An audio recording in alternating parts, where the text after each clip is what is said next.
नमस्कार दोस्तों। आज हम बात करेंगे मूर्ति पूजा और निरंकार पूजा पर। मैं ज़्यादातर योग और अध्यात्म पर विशेष बल देता हूँ। मूर्ति पूजा या फोटो पर माला चढ़ाकर या उसकी पूजा करना मुझे कतई पसंद नहीं है। मैं उस बंधन को नहीं रखना चाहता जिससे इंसान बंध जाता है। मैं ये सोचता हूँ कि आप बिना बंधे कि मैं किस भगवान को पूजता हूँ और किस भगवान को नहीं, इस बंधन से मुक्त होकर मैं पूजा पाठ पर ध्यान देना चाहता हूँ। और उसके लिए मुझे उपयुक्त मिलता है अध्यात्म, योग करना, प्राणायाम, कई सारी योगाभ्यास हैं जो कर सकते हैं, ध्यान लगा सकते हैं। लेकिन वही लोग कहते हैं कि मूर्ति पूजा, आप नास्तिक हो, मूर्ति पूजा नहीं करते। है क्या, मूर्ति पूजा करना कोई गलत नहीं है, लेकिन तरह तरह के भगवान ढूंढना गलत है। आप किसी भी चीज़ को, एक पत्थर को बुत बना लो, उसे एक अपना केंद्र बना लो और उसी में लगे रहो, कोई गलत नहीं है। लेकिन आप कहते हो फला फला ठिकाना, इनको पूजो उनको पूजो, उस भटकाव का मैं विरोध करता हूँ।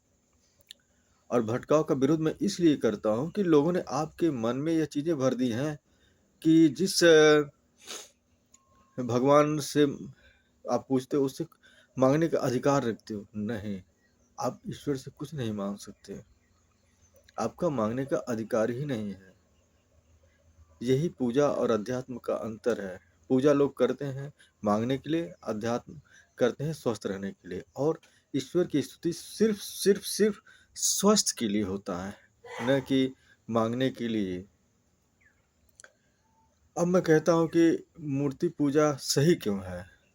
वो इसलिए है, मेरे गुरु ने मुझे पढ़ाया कि क ख ग घ अंगा, मुझे याद हो गया क ख अंगा। लेकिन एक दिन मेरे गुरु ने कहा कि इसे लिख दो, तो उन्होंने तो मुझे इसका अध्ययन कराया नहीं था, मुझे मौखिक अध्ययन कराया था, तो मैं लिख कैसे सकता था। तब उन्होंने लिख कर दिखाया क ख ग घ अंगा, और इस प्रकार मुझे बोध हुआ कि हाँ, ये शब्द ऐसे होते हैं। उसी प्रकार मूर्ति पूजा का सिद्धांत होता है कि आप किस भगवान को पूज रहे हो, उसे पहचानते हो, उसको जानते हो कितना बड़ा है, कैसे है, कैसा दिखता है। तो इस सिद्धांत के हिसाब से मूर्ति पूजा सही है।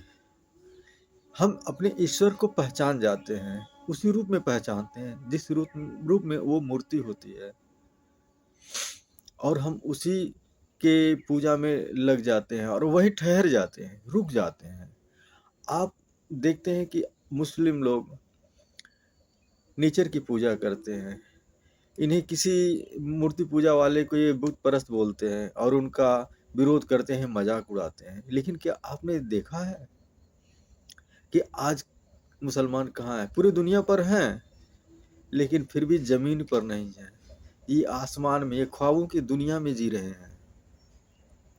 इनको ये समझा दिया गया है कि आप किसी भीड़ भाड़ वाले शहर में या चौराहे पर जाकर फट जाओ, अल्लाह ताला मिल जाएंगे और फ्री में 72 हूरें भी मिल जाएंगी। आजकल पूरी दुनिया इसी से तबाह है।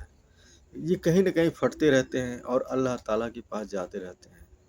क्या आपने हिंदू में देखा है? नहीं। वो इसलिए क्योंकि हमें यह मूर्ति पूजा का कंसेप्ट दिया गया है और हमें बता दिया कि तुम्हारे भगवान वहाँ है, अयोध्या में है, मथुरा में है, और हम वहाँ जाते हैं, उनके दर्शन पाकर निढाल हो जाते हैं और वहीं रुक जाते हैं, वहीं ठहर जाते हैं, आगे नहीं जाते। उन्हीं में भगवान देखते हैं और महसूस करके वहीं ठहर जाते हैं और तृप्त हो जाते हैं। लेकिन मुस्लिम कभी ठहरते नहीं। बुरा मत मानिएगा, अपने अंदर एक बार अध्ययन करके देखिएगा, तब मेरी बातों पर विश्वास होगा आपको। मुस्लिम लोगों में कहीं ठहराव नहीं है, बस इनका ये है कि हम पूरी दुनिया को फतह करेंगे।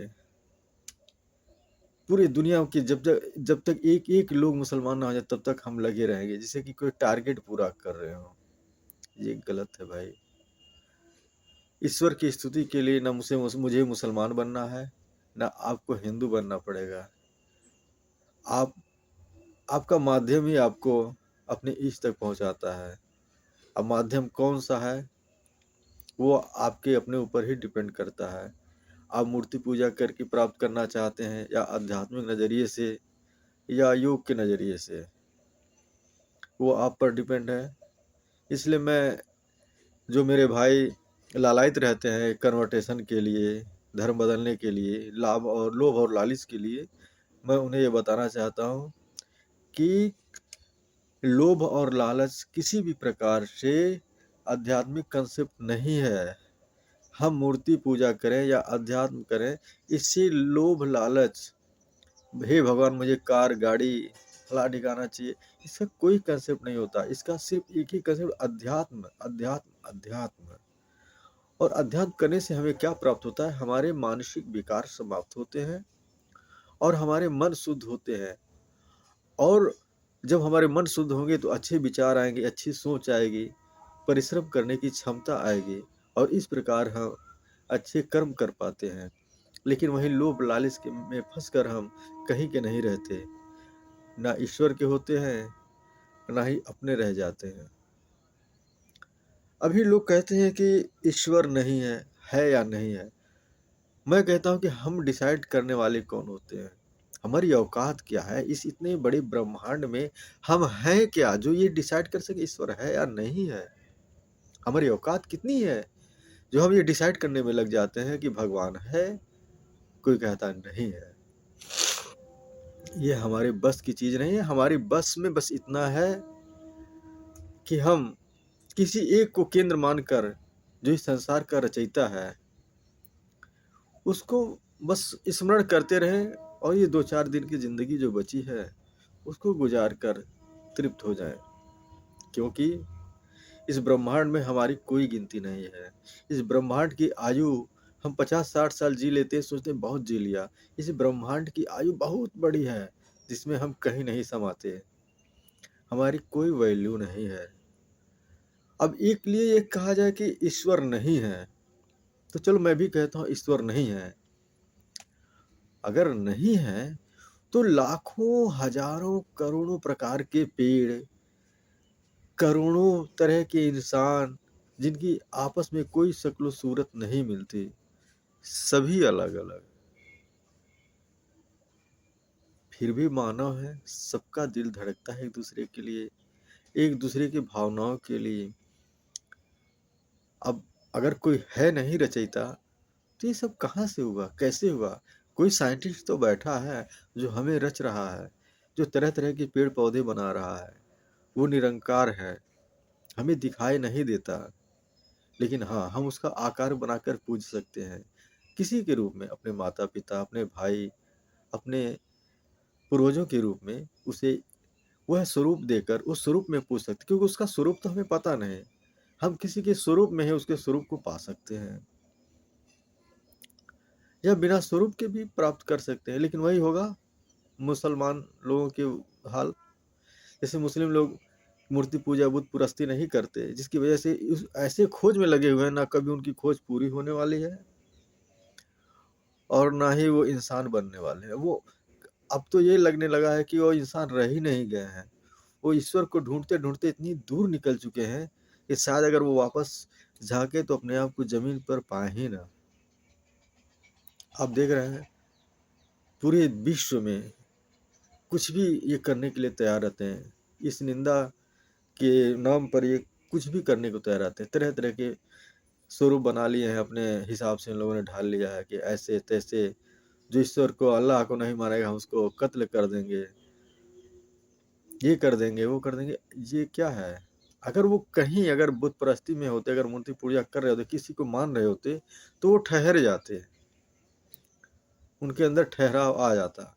वो यही कारण है कि उनके अंदर ठहराव नहीं है। एक बार विचार कीजिएगा। हो सकती मेरी बातें कड़वी लगे, लेकिन एक बार विचार जरूर कीजिएगा और सोच के देखिएगा कि सही है या नहीं। जय हिंद, जय भारत।